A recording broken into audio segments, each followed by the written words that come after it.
அனைத்து தமிழ் நண்பர்களுக்கும் வணக்கம். இன்றைய சவுதி அரேபியாவின் சில முக்கிய செய்திகள். சவுதி அரேபியாவிற்கு இந்தியாவிலிருந்து நேரடியாக எம்ப்ளாய்மெண்ட் விசாவில் வரக்கூடியவர்களுக்கு ஒரு சில முக்கிய தகவல்கள் இப்பொழுது சவுதி தூதரகத்தின் மூலமாக அறிவிக்கப்பட்டிருக்கின்றது.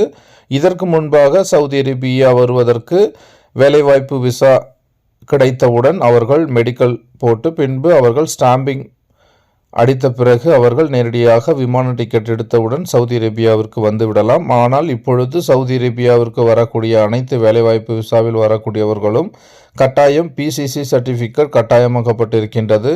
அவர்கள் விசா கிடைத்தவுடன் மெடிக்கல் போட்டு பின்பு அவர்கள் கட்டாயம் பிசிசி சர்டிஃபிகேட் இருந்தால் மட்டுமே அவர்களுக்கு ஸ்டாம்பிங் நடைபெறும் என்று சவுதி அரேபியாவின் துணை தூதரகம், மும்பையில் இருக்கக்கூடிய துணை தூதரகம் இந்த தகவலை அறிவித்திருக்கின்றது. இதனால் இந்தியாவிலிருந்து வரக்கூடியவர்களுக்கு அனைவருக்கும் பிசிசி சர்டிஃபிகேட் கட்டாயமாக்கப்பட்டிருப்பது உறுதிப்படுத்தப்பட்டிருக்கின்றது.